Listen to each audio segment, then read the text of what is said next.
दोस्तों करीब 1 साल पहले मैं सबवे में काम करता था। मेरे साथ सुबह की शिफ्ट में मैनेजर और 2 और लड़के थे। हमारा बेसिकली काम होता था सब्जियां काटना, फ्रिज साफ करना और सैंडविचेस बनाना। यानी हम सब वहां पर एज ए एम्प्लॉय काम कर रहे थे। फिर कुछ 15 दिन बाद एक शख्स हमारे स्टोर पर आया। वो सीधा किचन में आ गया और बताने लगा ये करो, यहाँ सफाई करो, सब्जी सही से काटो। मैंने मैनेजर से पूछा कौन है ये? मैनेजर ने कहा मालिक है, चुप करके सुन लो जो सुना रहा है और फिर अपने आप चला जाएगा।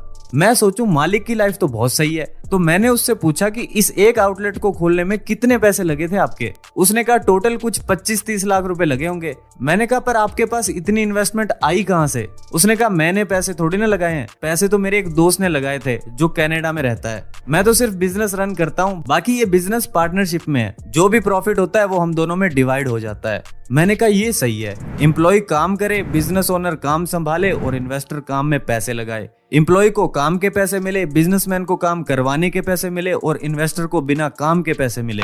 यानी एक ही बिजनेस में 3-4 कैटेगरी के लोग काम कर रहे हैं। इसीलिए रिच डैड पुअर डैड के ऑथर रॉबर्ट कियोसाकी अपनी second book cash flow quadrant में बताते हैं कि आप और आपके आसपास का हर एक इंसान, चाहे वो कोई भी काम करता हो, उसका कुछ भी इनकम लेवल हो, सब के सब इन्हीं 4 में से किसी एक कैटेगरी में आते हैं। और वो 4 कैटेगरी है ESBI।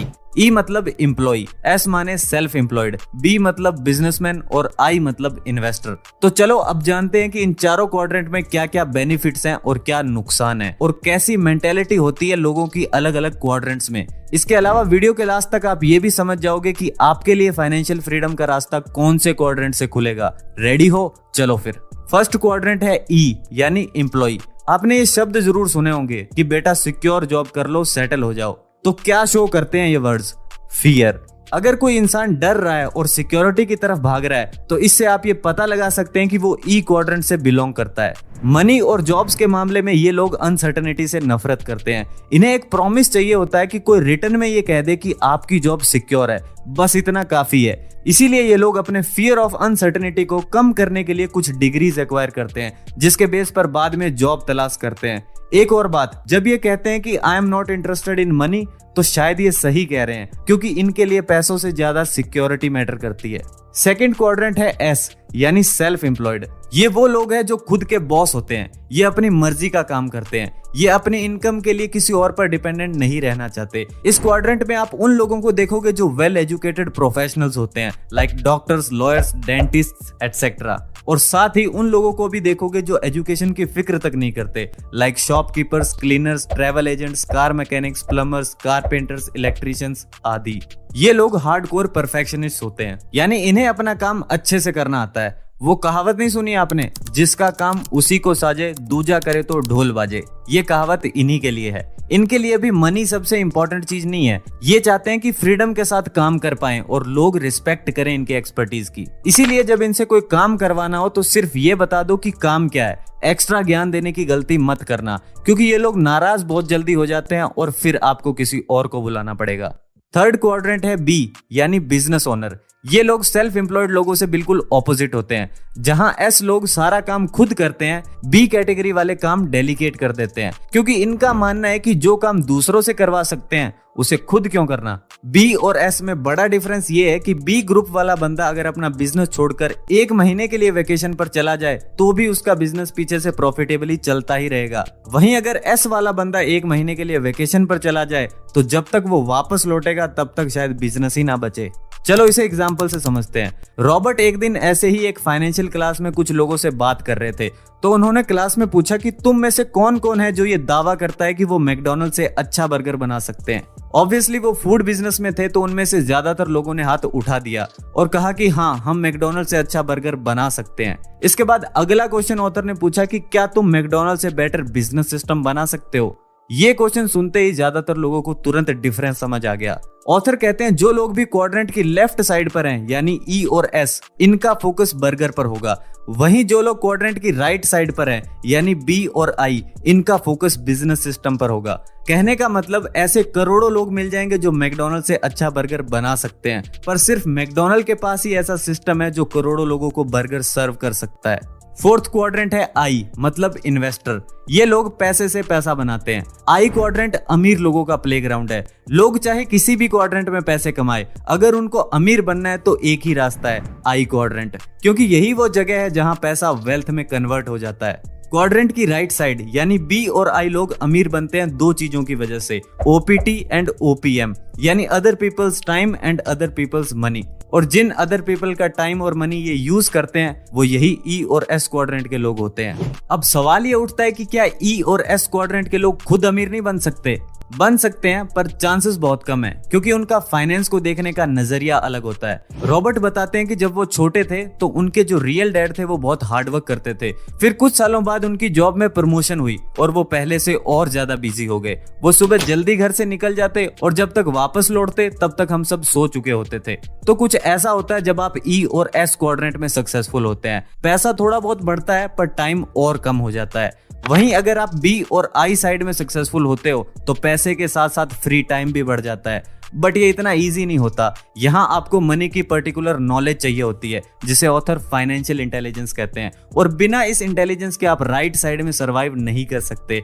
यहाँ पे सरवाइव करने के लिए आपको मनी मैनेजमेंट करना, पीपल मैनेजमेंट करना, लो कॉस्ट रखना और हाई प्रॉफिट निकालना, ये सब स्किल्स आने चाहिए। चलो वापस आते हैं क्वाड्रेंट की लेफ्ट साइड में। यहाँ पे बहुत सारे लोगों को लगता है कि पैसे सेव करना एक स्मार्ट डिसीजन है, बट आज जो हम पैसे यूज कर रहे हैं वो काउंटरफिटेड मनी है। इसकी अपने आप में कोई वैल्यू नहीं है। अगर कल सुबह गवर्नमेंट इसे एक्सेप्ट करने से मना कर दे तो ये सिर्फ एक कागज का टुकड़ा है। जबकि पहले के टाइम को अगर हम देखें तो जिन सिल्वर और गोल्ड कॉइन्स का हम यूज करते थे उनकी सच में अपने आप में एक वैल्यू थी। अगर गवर्नमेंट उसे एक्सेप्ट करने से मना भी कर दे तब भी उसे हम यूज कर सकते थे। पहले की बात करें तो 1971 में 10 ग्राम गोल्ड की प्राइस 193 रुपीस थी, जो अब 50 साल बाद 50,000 से ज्यादा हो गई है। यानी पिछले 50 सालों में रुपीस की वैल्यू 95% तक कम हो गई है। और इंडिया ही नहीं, दुनिया की हर करेंसी इसी तरह अपनी परचेजिंग पावर खो रही है। तो पैसे सेव करना एक स्मार्ट डिसीजन था जब पैसे की अपने आप में एक वैल्यू थी, पर आज ये डिसीजन स्टूपिड हो गया है। अब सिर्फ सेविंग करने का कोई मतलब नहीं है। यहाँ आपने पैसे सेव किए और वहां साल बाद उसकी वैल्यू कम हो जाएगी। इसीलिए ऑथर कहते हैं today savers are the biggest losers. अब सवाल ये उठता है कि आम आदमी ये सब देख क्यों नहीं पाता? क्योंकि ऑथर कहते हैं you can not see money with your eyes. 1974 की बात है जब रॉबर्ट ने एक 2 बेडरूम की स्मॉल प्रॉपर्टी खरीदी थी रेंट पर देने के लिए। वो बड़े एक्साइटेड होकर डॉक्यूमेंट्स लेकर रिच डैड के पास आए और उन्हें डील बताने लगे। रिच डैड ने पेपर्स देखे और पूछा, तुम हर महीने कितने पैसे लगाने वाले हो इस पर? उसने कहा बस $100। डैड ने कहा नहीं, तुम $100 से कहीं ज्यादा लगाने वाले हो। रॉबर्ट को कुछ समझ नहीं आया। रिच डैड कहते हैं देखो, एक प्रॉपर्टी सिर्फ एक रियल एस्टेट का टुकड़ा है जो तुम देख सकते हो, पर वो इंपॉर्टेंट नहीं है। इंपॉर्टेंट वो है जो तुम नहीं देख सकते, जैसे कि deal, financial agreement, market, management, the risk factors, the cash flow, the corporate structuring, the tax laws और ऐसी हजार चीजें जो मिलकर किसी इन्वेस्टमेंट को अच्छा या बुरा बनाती है।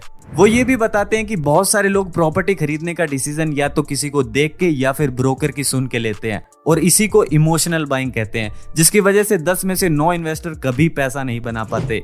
वो ये भी कहते हैं कि एक एवरेज आदमी इन्वेस्टिंग में 95% चीजें आंखों से देखता है और सिर्फ 5% चीजें माइंड से देखता है। जबकि अगर आपको बी और आई क्वाड्रेंट के प्रोफेशनल बनना है तो आंखों से सिर्फ 5% देखो और 95% चीजें माइंड से देखना शुरू करो। तो अब ये जानते हैं कि फर्स्ट स्टेप क्या है माइंड को ट्रेन करने का कि वो मनी को देख सके।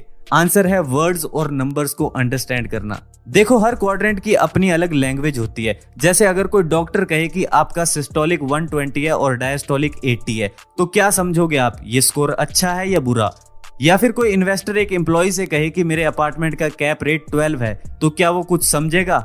नहीं, क्योंकि वो नॉर्मली इस तरह के वर्ड्स नहीं सुनता। सेकंड स्टेप है learn to recognise what real risk is. जब ऑथर से कोई कहता है कि इन्वेस्टिंग इज रिस्की, तो वो कहते हैं नहीं, इन्वेस्टिंग रिस्की नहीं है, फाइनेंशियली अनएजुकेटेड होना रिस्की है। इन्वेस्टिंग फ्लाइंग के जैसा है। अगर आप प्लेन उड़ाना जानते हैं, आपके पास सालों का एक्सपीरियंस है, तो अब ये आपके लिए एक्साइटिंग होगा। बट अगर आपने कभी प्लेन देखा ही नहीं है, कभी फ्लाइट स्कूल गए ही नहीं हो, तो फिर थोड़े ना उड़ाने के बारे में सोचोगे। बट खुद को फाइनेंशियली लिटरेट करना टाइम कंज्यूमिंग और मुश्किल दोनों है। इसीलिए जब बात मनी की आती है तो हम ट्रस्ट करते हैं अपने जान पहचान के लोगों पर और कहीं भी पैसा लगा देते हैं बिना ज्यादा सोचे। अब ये रिस्की है, क्योंकि सिर्फ ट्रस्ट से नहीं होता ना, सामने वाले को फाइनेंस का कुछ पता भी तो होना चाहिए। फाइनेंस से याद आया, जब आप घर फाइनेंस कराते हो तो बैंकर कहता है आपका घर एक एसेट है। वो झूठ नहीं बोल रहा, बस पूरा सच नहीं बता रहा। घर एक एसेट है, पर किसके लिए?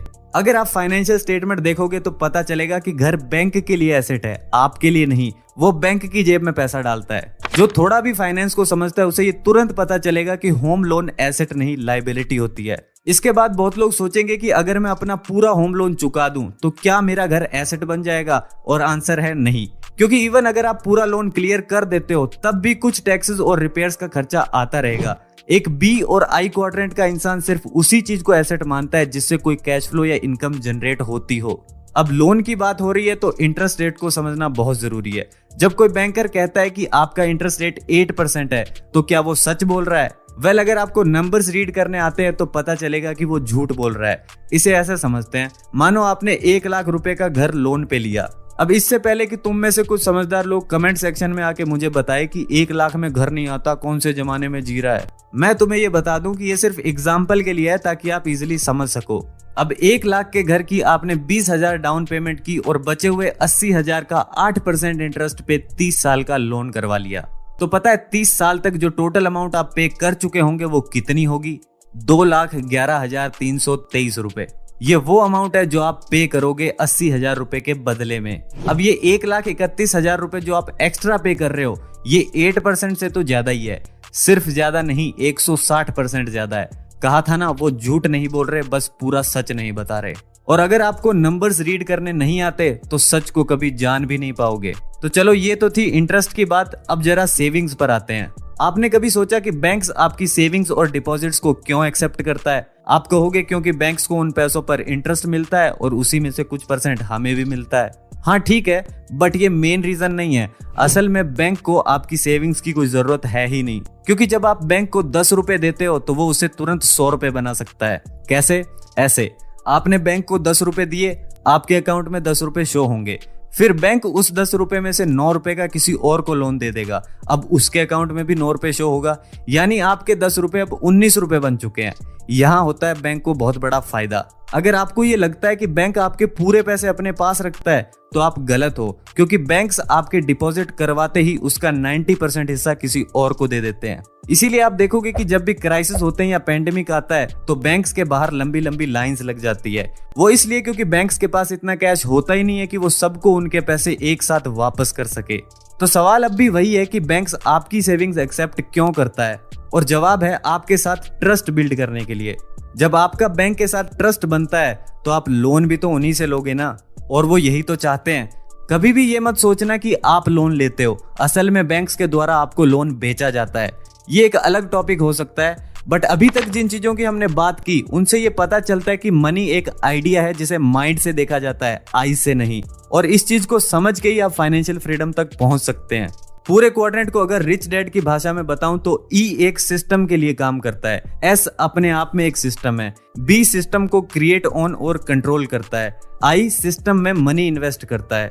इन सभी का अपना एक पैटर्न बना होता है, जैसे कि ई फटाफट जॉब की तरफ भागता है, एस अपना कुछ करता है, बी कोई सिस्टम बनाता है जिससे पैसे आए, और आई इन्वेस्टिंग के लिए एसेट ढूंढता है। बट रॉबर्ट कहते हैं इसे ब्रेक करना बहुत जरूरी है, जो इजी तो नहीं है बट पॉसिबल है। इजी इसलिए नहीं है क्योंकि पहले एग्रीकल्चर एज में हमें लैंड से ही फूड, वाटर, शेल्टर सब कुछ मिल जाता था, पर आज की एज में हमें पानी तक का बिल भरना पड़ता है। इसीलिए एक क्वाड्रेंट से दूसरे क्वाड्रेंट में शिफ्ट होना थोड़ा मुश्किल है, पर जिसे फाइनेंशियल फ्रीडम चाहिए वो कर लेगा।